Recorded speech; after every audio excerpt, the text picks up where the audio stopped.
just comes.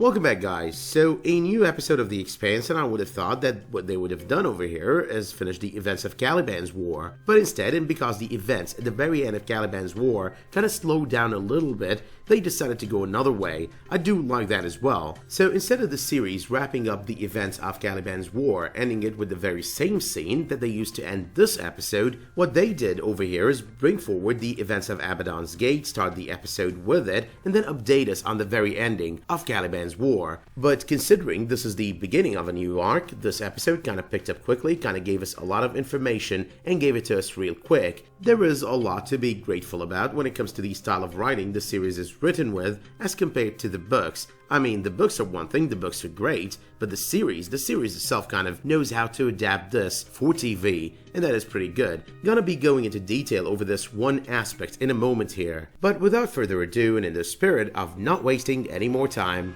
let's go. So we get our first update through that speech that Chrisjen Avasarala gets at the very beginning of the episode. That's pretty much before the time jump. Avasarala speaks of how Sorrento Gillis has resigned his post as UNN Secretary General, and how Errinwright is a traitor. That means that Errinwright is not really getting his book Destiny or novel Destiny, but instead he's gonna be prosecuted. During the events of Caliban's war in the novels though, Errinwright gets the chance to retire instead of actually being publicly denounced as a traitor, ending up arrested as we did see on last week's episode, and possibly prosecuted. Number 2, we do see Avasarala asking Earthers, Martians, and the Belters to join in together in working towards that one common interest. With the proto-molecule spreading and networking, and its structures growing, it's all about being united by war, the tagline on the poster of the 3rd season of the series. Number 3, speaking of them doing things the way they did it on this episode, after the events of Caliban's war pretty much peak in the novels, the last few pages are spent kind of resolving everything,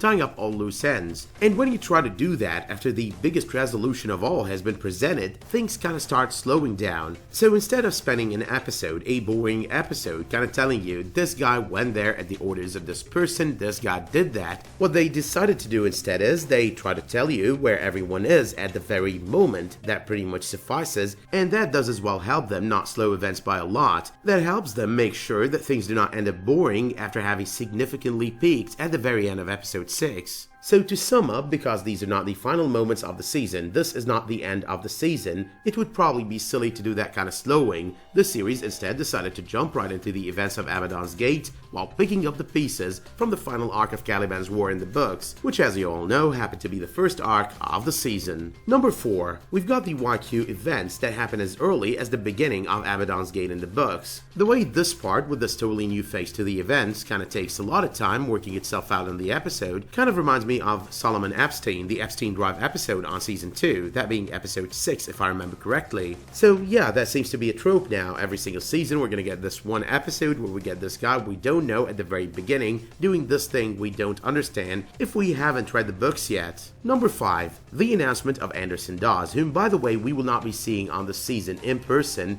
and Fred Johnson joining up on the Earth and Mars mission or initiative that we heard Avasarala present early on, did both 1 anger our proud belter over here, and 2 give us a quick indication of what we're in for next. It is pretty much the tagline of the season's poster once again, united by war. Now one thing to consider over here is even though everyone is working together, everyone is trying to figure their way dealing with the proto-molecule, there are still going to be political tensions between anyone and everyone, including Fred Johnson and Anderson Dawes. That ends up being pretty obvious later on in the events of the episode on board of the Behemoth. We're gonna get to that in a moment though. Number 6, the introduction of Monica Stewart. So the investigative journalist from the novels is here, and she is here to interview the ROCINANTE crew as she did in the novels as well. I do love the bluntness on James Holden over there. Would you have done this documentary if we didn't agree to pay your legal fees? Nope. But politically speaking, Alex does have another way of handling these kind of things. He tells the interviewer, Monica that is, that he would have, and follows it with his attempt to talk about the beauty of the Rossi. Now, it is not really out of character for Alex, because we do know that he loves the Rossi and his crew, he's made it his home, and he has made that clear with the message he sent his wife and daughter early on this season. Number 7. Now it's been almost a year since the events of episode 6, the ending of episode 6, and a lot has changed already. Naomi is off the Rossi, not sure if that is temporary or if it is something that is permanent, but she's now on board of the Behemoth, the new OPA battleship. And just to jog your memory, the Behemoth is the ship previously known as the Nauvoo. It's now repurposed to be a battleship for military use by Fred Johnson and the OPA.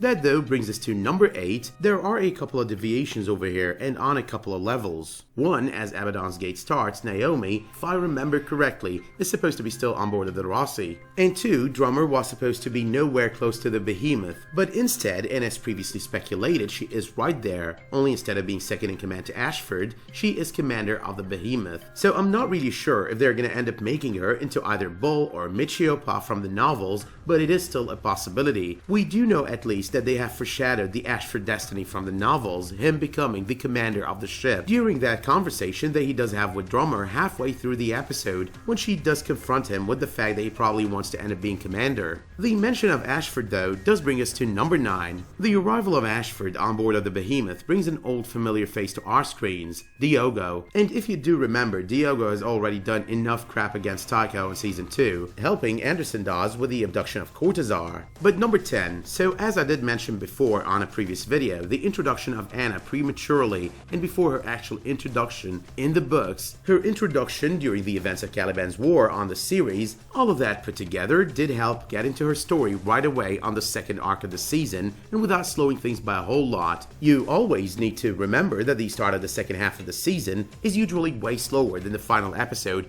on the first arc, so it did definitely make it a lot easier not doing any introductions right now, right here. As I did mention earlier on this video, as great as the books are, the writers of the series, they really know how to adapt it for television. Number 11, just to do a quick explainer when it comes to Anna, she's currently part of what was referred to on this episode as the Godly Contingent, better known in the books as the United Methodist Council. So over the course of the next few episodes, we're going to be seeing her doing a lot of religious work on board of the Thomas Prince as things move forward. But number 12, the Secretary General made me an offer I couldn't refuse. Now any movie fan, any old enough movie fan knows that the statement is very Godfather-ish. It goes as early as the first 15 to 20 minutes of the first installment of the movie trilogy as Michael Corleone relays one of his family stories to Kay Adams. Gotta love The Godfather. But number 13, the objective here, the mission of the Thomas Prince, it is to investigate the anomaly that is the ring,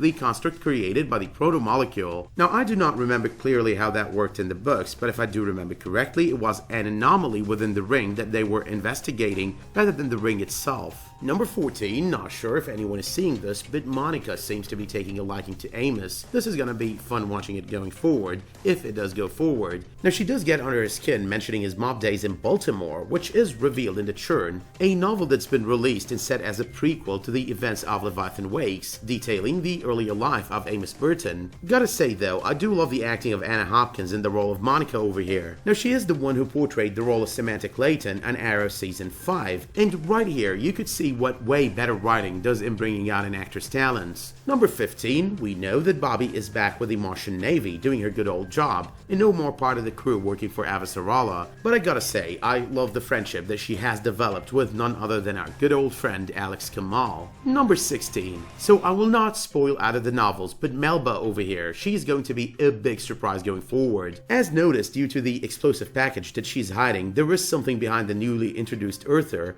but it is way bigger than you think, and her hatred for James Holden is quite legit, and for good reason, from her point of view that is. Number 17, we get an idea about where PRAX has gone. Amos opens up to Monica's cameraman on his bottled up feelings about his best friend being gone off the Rossi. PRAX is now, and as would have been indicated by the events at the very end of Caliban's War, the novel, if they were to be put in the same order, has been assigned the rebuilding of Ganymede. Number 18, the drug dealer arc on board of the Behemoth was my least favorite on this episode. I mean, it was the slowest of all arcs in my opinion, but what made it really better, really more interesting, is it is part of character development for both Drummer and Ashford and their relationship. So while I don't plan to dig much into it, I do love every scene with Drummer, and got a feeling the way this worked out is going to backfire right back in her face. Obviously, our friend Ashford is trying to earn points with the crew of the Behemoth while trying to earn the trust of Naomi and draw a wedge between her and Drummer. So yeah, it is kind of pretty obvious that he's planning to take Drummer out of her command position. Number 19. I do love how they use some characters to develop other characters, like what they do with Monica over there when it comes to James Holden. So Monica corners him into admitting he's a hero and that he likes that he is one. He does not do it, but you can tell that she's right about what she's saying over there. But her cameraman though, he's not just a cameraman. He's after something a lot more than just a documentary. He is definitely planning something bigger, and we are going to find out all about it over the course of the next few episodes. Number 20. In the same manner that the Epstein Drive arc took over an entire episode, MANEO's arc did over here until he ended up splatting all over the place in the very same manner that he did in the book as he tries to go through the ring. Number 20, It Reaches Out, so welcome back Detective Miller. Now, It Reaches Out is the title of episode 8 of the season, and as indicated by the title of the episode, the proto-molecule is reaching out. That will happen through Miller reaching out to James Holden. Now, this was supposed to be close to the very end of Caliban's war. Miller was supposed to have specks of blue all over him, as in covered with proto-molecule, and he was supposed to go, "We need to talk," or "We've got to talk," something around those lines. But next week, most of that is going to come into effect next week. We're going to see Miller reconnect with James Holden and discuss stuff with him. Miller is going to be visiting Holden a whole lot throughout this arc of the season, so we're not getting rid of Miller anytime soon, which is really good in my opinion. But that being said though, my work here is done, so let me know what you thought of this episode, let me know what you thought of the developments on this episode, let me know if you liked how they did it and the variations from the book so far. Do you like Drummer as commander of the Behemoth? Do you like the return of Joe Miller? Do you think Drummer is gonna fall at the hands of none other than Ashford? If you want to talk about Melba and what she did to Ren on this episode, make sure that you drop a spoiler alert before you start talking about her motivations, and who she really is. Let me know as well if you did like this video by dropping it a much appreciated like, and if that were to be the case, you can always subscribe and enable notifications for my future videos, community posts, and live streams. Until I see you next time though, thank you all for tuning in, and have a great day.